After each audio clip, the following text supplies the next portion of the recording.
Hello, everybody, and welcome to episode 181 of Crunch Time. I'm going to be your host for today's episode. I am Tanner Dislin, and as always, I am joined by Sam Gatsby. We are the N326 duo. Sam, how are we doing today, my friend? And we are doing good. Just one day closer to the official start of college football season. Week 0 right around the corner. Couldn't be happier, man. Yeah, no doubt about it. Farmageddon in Ireland to start off the year.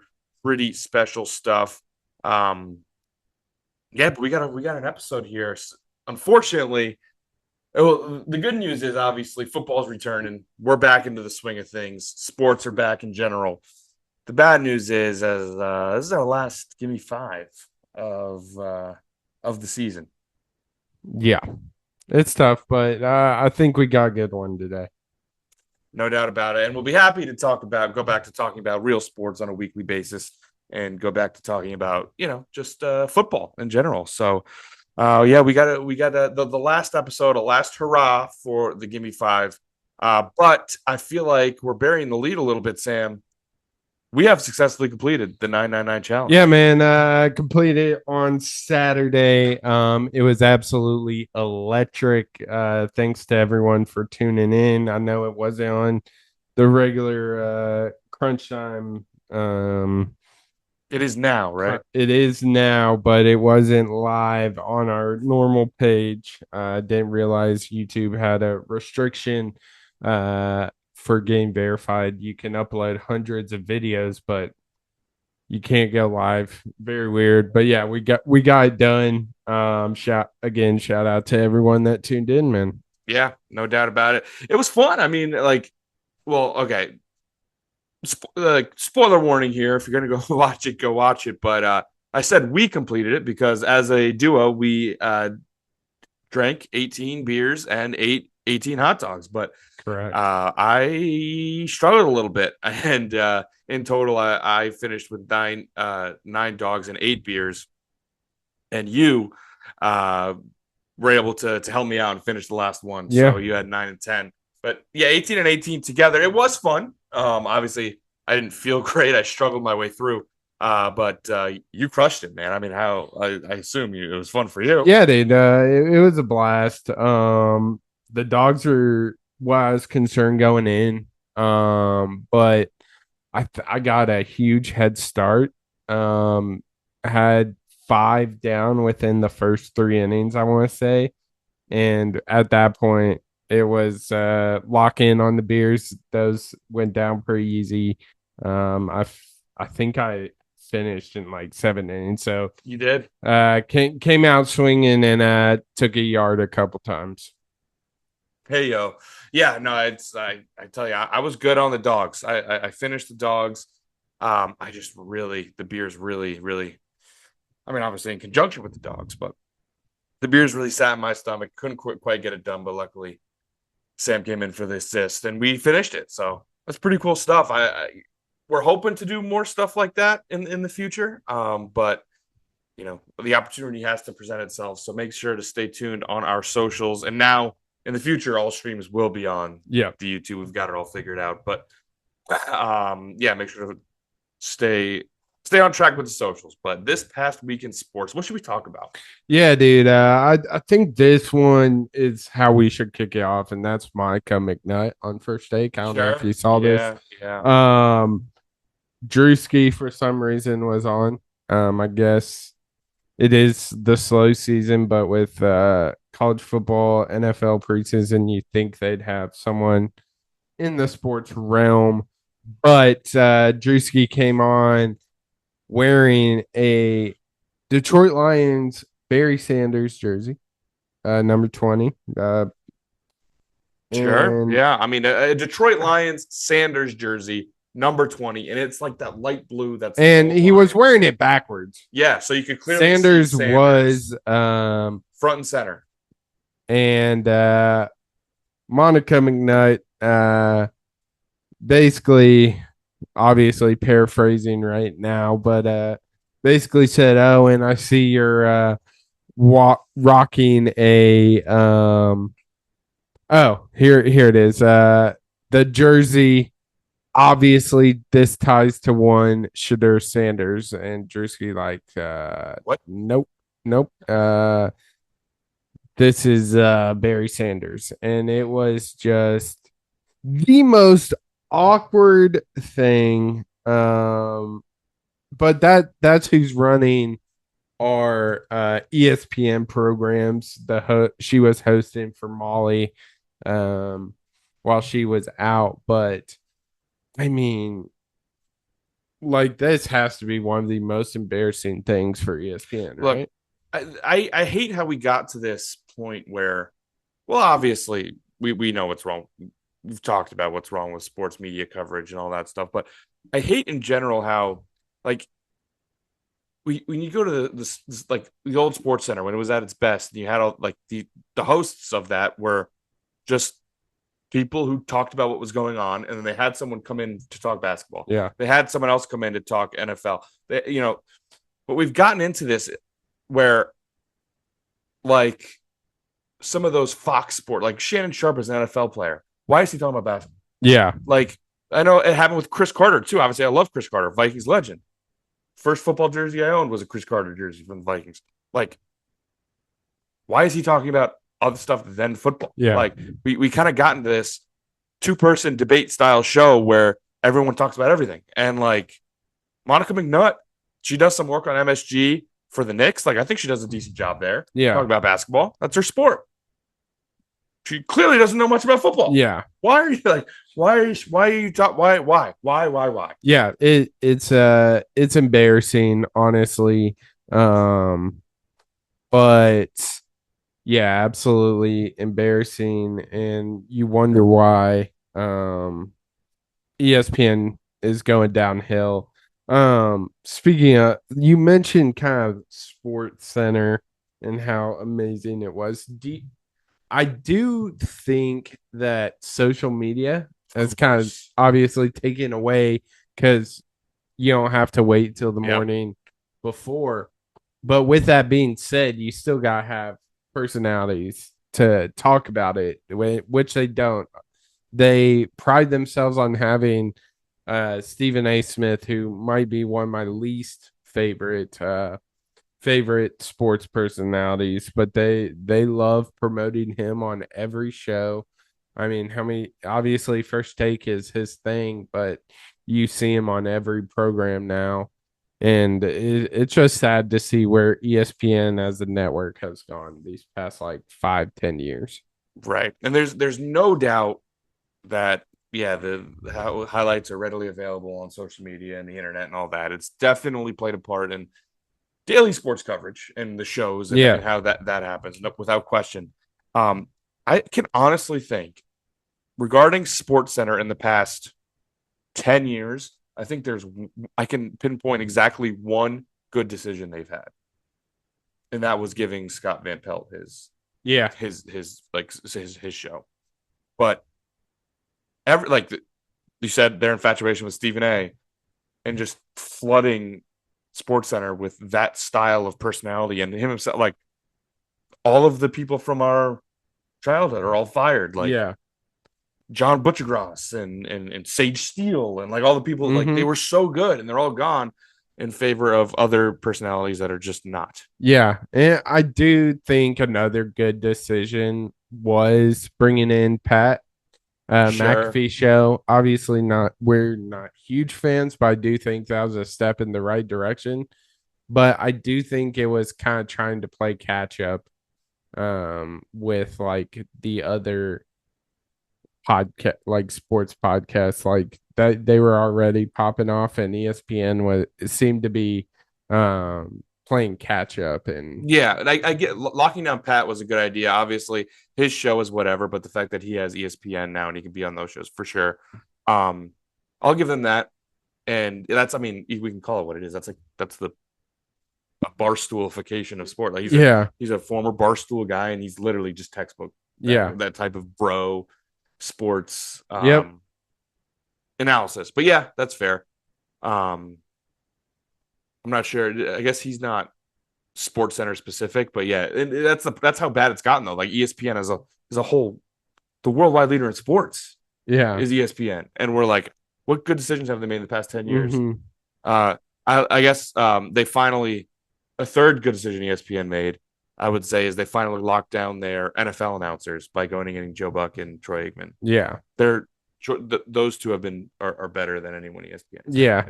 I'll give you that. Maybe Mike Tirico, but they lost him like 6 years Yeah. ago. So they were scrambling to find. They're just like, screw it, let's get the best. Yeah, for Yeah. sure. So, but that's how bad it's gotten. So yeah, tough look for ESPN once again. Add it to the list.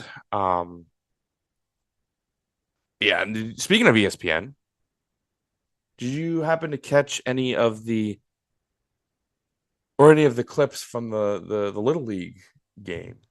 No, the kind of only thing I have seen is their announcement on gambling. That's the only thing I've kind of Sure. seen. But obviously, I know it's going on, but haven't really paid much attention to it. First off, I think we need to give the MLB some flowers here. Obviously, they're terrible at marketing stuff, and we rag on them a lot. But the Little League game, genius, Yeah, absolutely genius. for sure. I mean, the players were in Williamsport all day. They were doing all the things that the kids do with the kids, and they were hanging out with MLB players, and like it's just genius. I don't know why that wasn't a thing long ago. To me, that's genius. So that's a good idea. Um, but I think the headline coming out of that, Sam, was conversation with Rob Manfred. And he said something about getting rid of the National and the American League and just going by strictly geographic Eastern Western Conference, leading towards a leading towards different divisions, or a realignment. Let's call it that. Interesting stuff. Yeah. Um, I mean, I don't really understand why now, personally. But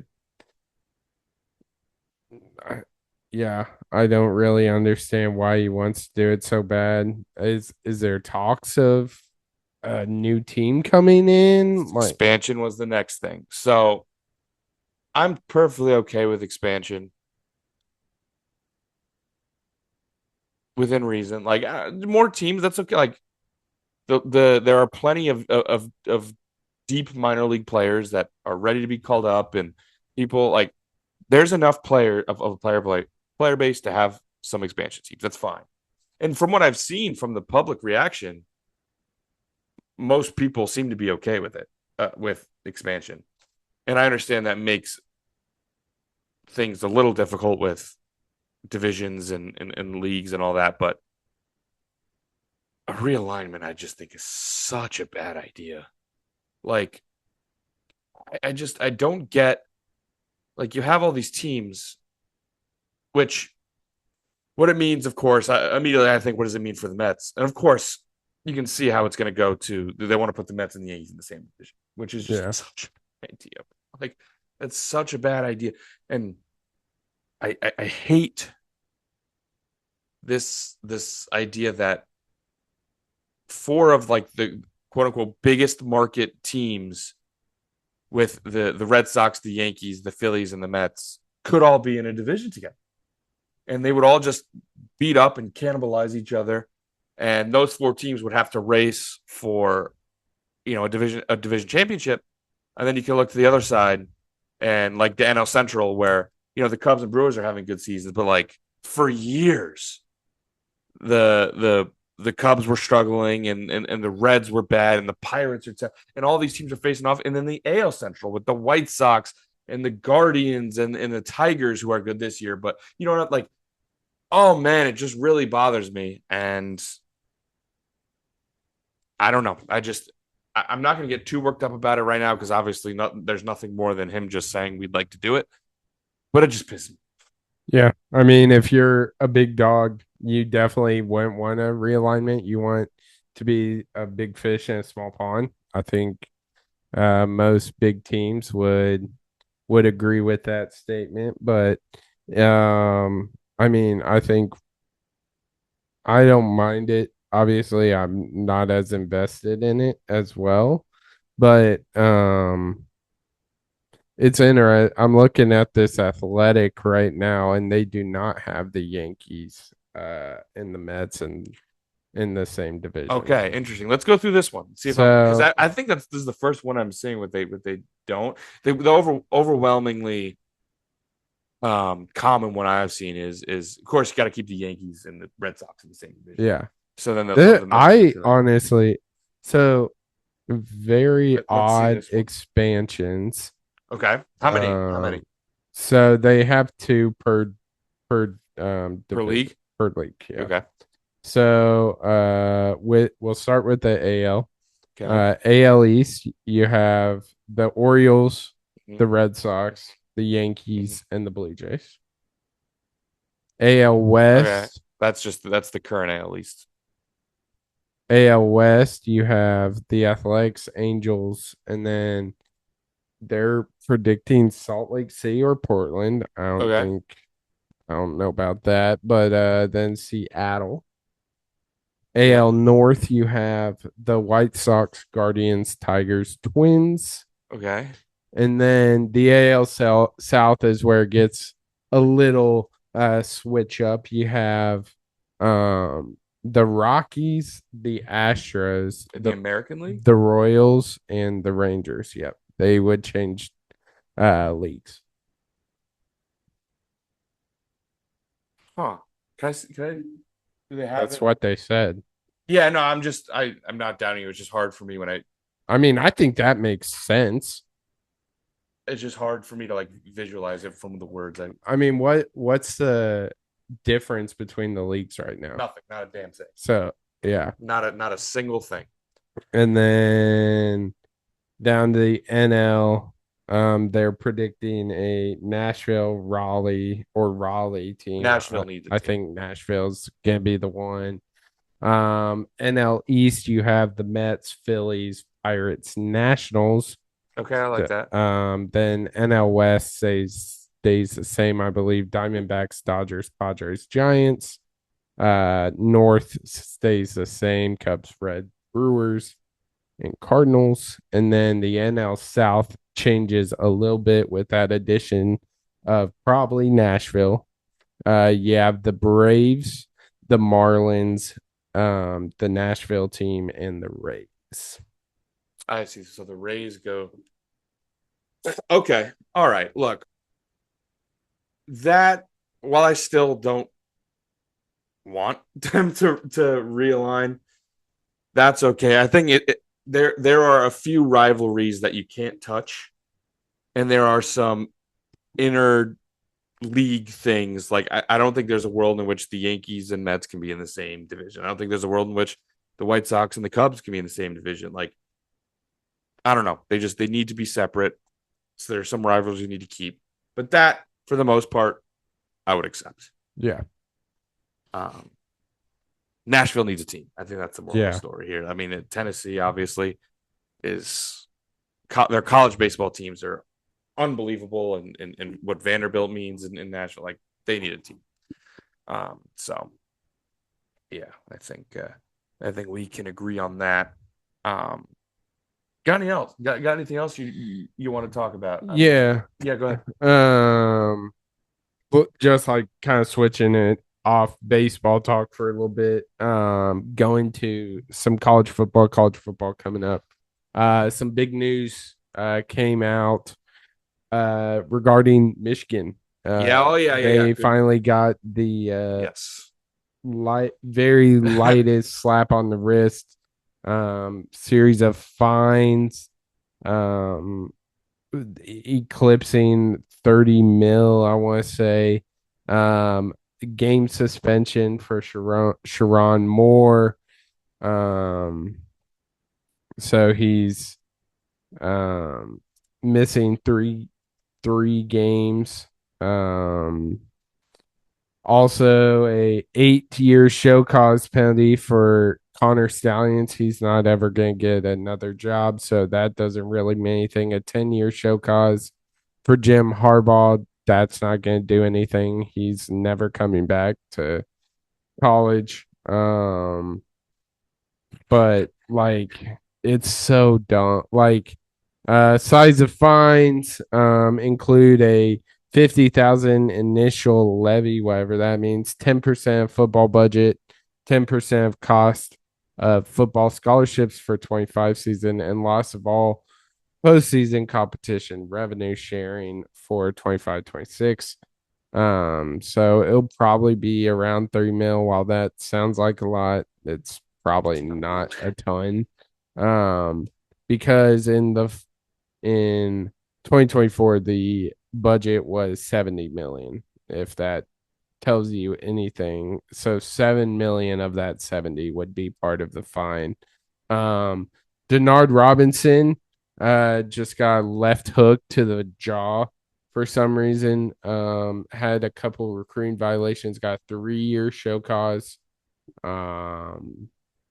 But uh still have the national championship, no postseason Yeah. ban. They had 6 level 1 violations, which is considered the most serious. Uh, but yeah, absolutely crazy. Seems like Michigan kind of walked out scot free, and yeah, absolutely crazy. Because I think if there's uh any non-blue blood schools, they would have almost a SMU type treatment. They would have an Iowa and Iowa State gambling type treatment. Yeah. Yeah, no, I that's just like ah. But you know what the worst part about it is? What's that? I'm not, and I doubt you are shocked in No. any stretch of the imagination. No. Oh, so yeah. Absolutely Moral of the not. story is hire a deep shadow operative and just go break all the rules. Yeah. Absolutely. And yeah. Yeah, pretty crazy news from that. Also have 25% reduction in official visits, which again does nothing because you can put it as an unofficial and get right around that. Yep. You can lie about your team budget, which I'm sure they will. So it's literally a slap on the wrist. Even that might be a little It's a more, light tap on the yeah. wrist. Or Oh, just saying don't do that whatever. again is more like, I yeah, just crazy. love the Jim Harbaugh band. It's like you go up to like Shohei Ohtani and be like, "You're banned from playing in AAA." Yeah, It's like, okay, got him. thanks.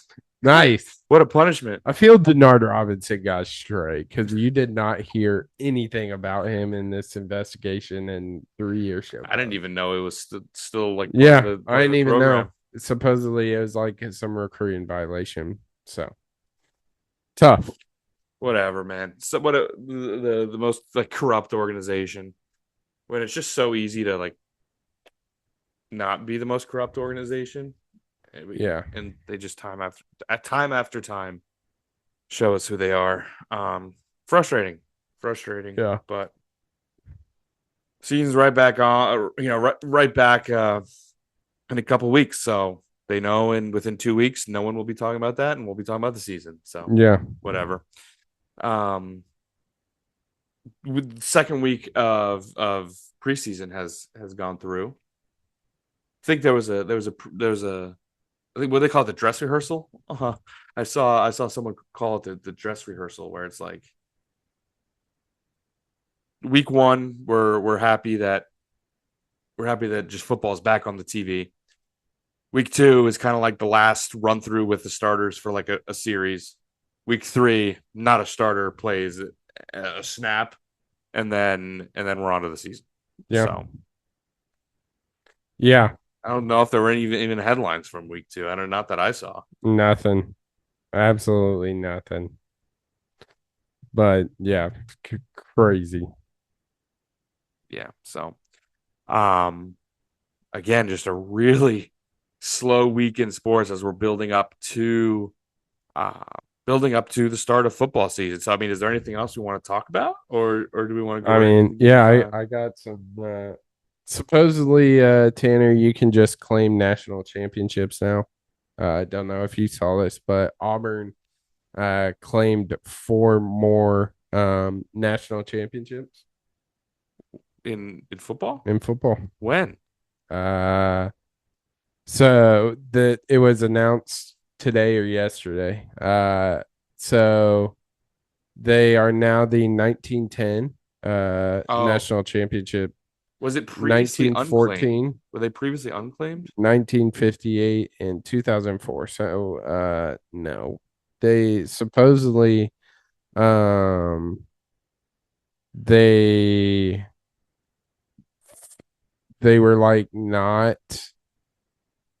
um Did they like? they only recognized Associated Press national champions. So they were national champions in 1910 of the Maxwell ratings and the college football rankings. In 1910? 1910, 1914, the James Howell power rating system. 1958, the Montgomery full season championship. And in 2004, they were considered champions in several rankings, including Daryl Perry and GBE college football Mm, rankings. look, this is exhibit one, two, three, and four of the need for the college football playoff. It's imperfect. Not a soul is going to tell you out there that it is perfect. We can't have this anymore. Yeah. Like 2004 is crazy. Look, if you want to say like I know Iowa even has some claim like whatever in Yeah. In 1910, 1958, yeah, they were named the national champion like by several outlets. like sure, whatever. In 1958 is fine. After the turn of the century, to have a team that's just like, by the way, we're national champions Yeah. is crazy. Yeah. Um, just like some more info in 1910, Auburn finished 6-1, outscored opponents 175-9. They were the SIAA co-champions. 1914, 8-0-1, outscored opponents 193 to nothing. 1958, 9-0-1. LSU was regarded as the national champions at number one with 11-0. Iowa was also named, finishing 8-1-1. 1983 finished 11-1. But yeah, it's crazy that you can just all of a sudden claim national champions, uh, even though you didn't have the best record, and two, there wasn't a national championship game at the time. Just absolutely And crazy. some schmuck, what was his name? Like, There were several schmucks that rated them number one. okay, several. Yeah, But still, it's just like the fact that there are like three different rankings, all different number one. No, screw that. That's why we need a college football playoff. yeah. So It's like if Iowa was ranked third in the college football playoff, but first in the AP, and they were like, we were yeah, first in the AP, so we're national champions. basically. Yeah, It's kind of the yeah, gist I'm getting from yeah. everything Same, I've read. same. And that's just like it's we need to have one ranking, and then of course that ranking is going to be subjective. So then you need to have a bracket where they all play each other and the best team wins, Yeah, aka the college football playoff. yeah, So that's my exhibit one, two, three, four for the college football. yeah, So absolutely. But yeah, couple other yeah, we go had ahead, some fire them we away. had two big retirements, one kind of bigger than the other. But we'll kick off in the NFL. Brandon Scherff has officially hung it up. Really, I didn't even see this. Absolute legend at Iowa. Probably the in our lifetime for sure. The best offensive lineman to come out of Was Iowa he the highest draft pick in our had lifetime? a incredible career with various teams in the NFL. Um, was an absolute stud at Iowa. Went on, played for oh, I don't even remember the amount of teams. 5-time Pro Bowler, played 10 seasons. Was on the Jags and the Commanders. So he is the man. Was a four unanimous All American at Iowa. Played 10 years. Just an absolute stud. 5-time Pro Bowler. Just the man. So he has officially called it a career. Good for And him. then I answered my own question, by the way. He was drafted fifth overall, yeah, and Robert Gallery in 2004. Yeah, he was taken second. So no, he's not the highest overall in our lifetime, but he's certainly the highest of like a player that we can remember playing at Iowa. yeah, We were four when Robert Gallery played at Iowa. So yeah. And then on the hardwood guy, we have seen his entire basketball career be played out.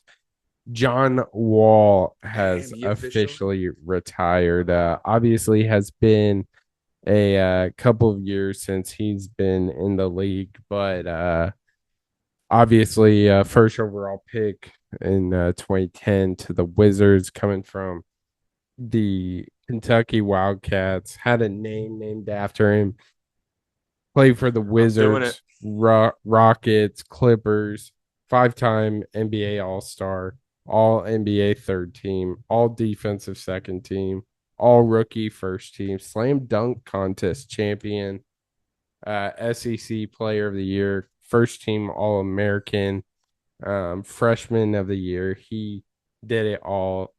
Was absolutely electric. Um, has one of my favorite hoop mixtapes out Of there. course. Just was an absolute freak. Kind of started um the one and done of college basketball. He was kind of the first one I Yeah. remember that was like, this I dude was is miles and miles ahead of everybody on this basketball court. I was gonna say, dude, that like 2009, 2010 Kentucky, because that's probably around the same time that like UNC had like Ty Lawson and Danny Green, right?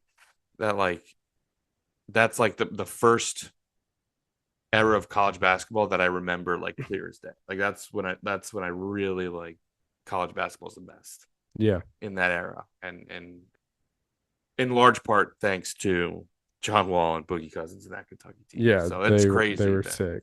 And even like he was obviously really good in Washington his first couple of years. Like Yeah, they injuries didn't go his way and all that stuff. But Gortat, and Beal were a yeah, they were a problem. good team. And then even when they supplemented him with like the year of Paul Pierce when he was like decent, like Mm-hmm. they went to the playoffs and they made a Yeah, run. Like, yeah, those were pretty good Wizards teams that unfortunately never really nothing real really came out of it. yeah, But yeah, no, that's shout out John Wall. yeah. But yeah, that's kind of all the headlines I have of significance. But yeah, Yeah, shout that's out. that's good. I did not see either of those retirement announcements. So yeah, good stuff bringing him up. Um, but yeah, like it complete complete and utter like snooze fest in the sports world. At least as far as what in my notes, I literally had a few things that I was able to come up with. So should we run a give me five and round out the episode? Let's do it. All right. Final give me five of the year. We are doing give me five of the best sounds. Yep. Sounds. Did we do smells this year? Yeah, Or we was that last year? I know we did. did smells. I can remember if it We was did this year. smells at some point. I can't remember when it was though. Yeah. We did smells. Now we're doing sounds. So Sam, you got first pick. Start us out. Yeah, man. First pick is between two, Tanner, and I can't seem to pick one. So unfortunately, I do have to, and I'm gonna go with the crack of a wooden baseball Yeah, bat. One of of the course. best sounds in sports. when a guy just absolutely gets a hold of a pitch. It's one of the best Yep. sounds. Yep. And one thing I will say, obviously, we spent a whole episode ragging on ESPN. When ESPN broadcasted games, when someone like gets a hold of it doesn't even have to get a hold of it. When there's contact between the wooden bat and the ball, bro, it sounds like it's like a cannon from 19, like 34 that's reverberating throughout. Like Yeah. it is crazy. Um, the sound they have, the production set. I'll show you a few clips later. It's crazy. Great pick, obviously. Um, so for me, let's see here. For my first pick, I'm gonna go. I'm gonna go with popping a beer can. You Pop know, in a beer the can. crisp, pop you get there, really tough to beat. Um, and that was my number two, and my number one on the big board was the baseball bat. And then for my second pick, uh, I'm gonna go with a swish. Swish. I'm gonna go with the swish. I think it hits harder specifically in like an empty gym, Yeah. when we can reverberate through the gym. But a swish is my number two. Yeah. So did some research. We did smells a while ago. I It mean, was at episode 138. woo, 50 episodes. So yeah, so it's been a minute. But So that must have been last year then, huh? yeah, I've been Yeah. last year. Um, yeah, that's a good pick, Swish. I mean, name a bear sound. For my second pick here, Tanner, I'm gonna go with one of my more nostalgic sounds. I'm gonna go with the GameCube startup. Yeah, great sound. Dun. Yeah, real Yeah. good. And then uh my third pick, I'm going with back to sports realm. I'm gonna go with the perfect driver Yeah, shot. driver sounds real nice. When you get a hold of that, it's just the most perfect sound. Hmm. So Yeah, that's my third pick. I've really been in tune to that lately because I did make the big decision to invest in a new driver, and the sound is crazy Yeah. compared to the old. It's crazy. Um, okay, good picks, good picks. For my third, I'm gonna go with a sizzle on a hot pan. You know, Yeah. when you drop the meat down, or even when you take it off and then you put like cold water on it, Yeah. any sort of that sizzle in a hot pan is really good. Yeah. That's a good pick. I love that sound.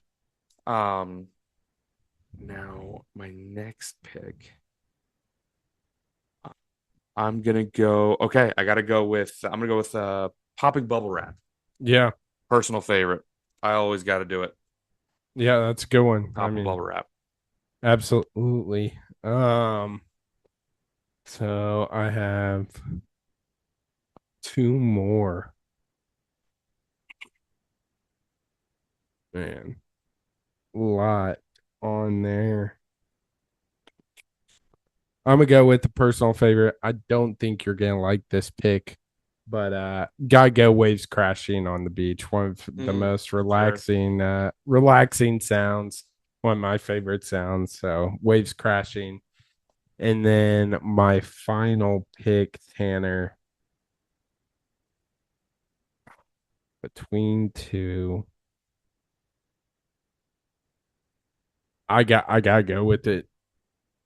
Back in Uh-oh. black during the Iowa Oh, Hawkeyes very intro on a packed nice. Saturday at Kinnick Very Stadium. nice. And that's getting round mine out, man. Very, very nice. Very, very nice. Kind of tough. That did not make the list.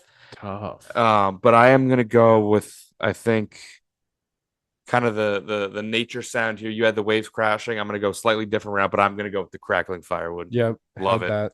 Absolutely love it. Um, yeah, I mean that's gonna round out mine. Want to run through them real quick Yeah. before we get to some honorable mentions? Yeah. So crack of a wooden baseball bat, GameCube startup, the perfect driver shot, waves crashing on the beach, and back in black at Kinnick Stadium. Yeah. I'm going to go with cracking a can open or a beer open. Um, Swish in an empty gym specifically, but really any swish.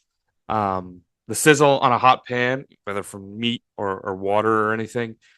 Popping bubble wrap, always great. And then crackling firewood is going to be my fifth. You got any honorable mentions there? Yeah, I got a bunch, Tanner. Uh, some sports ones. When you get a strike in bowling, Yeah, I had that one on my list too. that's a good one.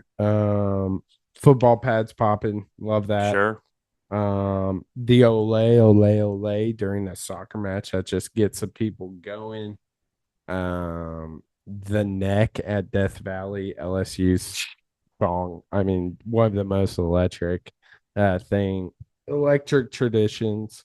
But that's kind of just my sports. I got one more like that in the sports Yeah, that I had that I thought about. It's any sort of like off the post, yeah. whether in soccer. I think hockey's much better because the puck is like frozen and it Hmm. makes a deeper sound. But even in soccer, it does sound kind of nice. But anything off the post. Yeah, 100%. I got some more just random things. Fresh popcorn popping Yep. at Yep. the movie theater. Great stuff. Law and Orders, dun dun. That's good. Um, That's really Sweet good. Child of Mine guitar riff. In the Air Tonight drum solo. The $5 foot long jingle. Uh, ba I'm loving it. And the bum, bum, bum, bum, bum, bum, Yeah. bum. Beginning of game. It's funny. I had a fast food one in there. I had the Taco Bell. Yeah, Bung. that's a good one. That was my fast food pick. Um, I got popping a cork. Yeah. When you Oh, pop it that's out a of good the one. champagne. And then, dude, another one. I love the sound of thunder. Yeah, that's a good one. And every like when you hear like a really cool when it's like a crack of thunder as Yeah. opposed to like a rumble. Yeah. Crack of thunder is so cool. Yeah, that's a good one for sure. I had a little bit of a shorter honorable mentions list, but any other sounds you got noted down, or should we wrap this No, thing up? I think we're good to wrap it. All right. Well, definitely a shorter episode. Again, we've said it once, we've said it a million times. Not too much to talk about in the sports world. Talked about some changes coming to MLB. Talked about the 999 challenge even before that. Talked about some big time retirements.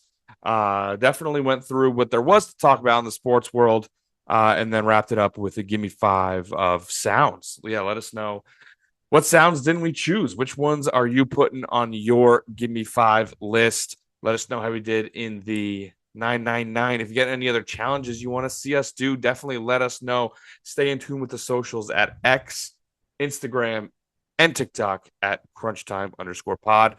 All of those will be taking place on the YouTube Crunch Time with the N326 duo.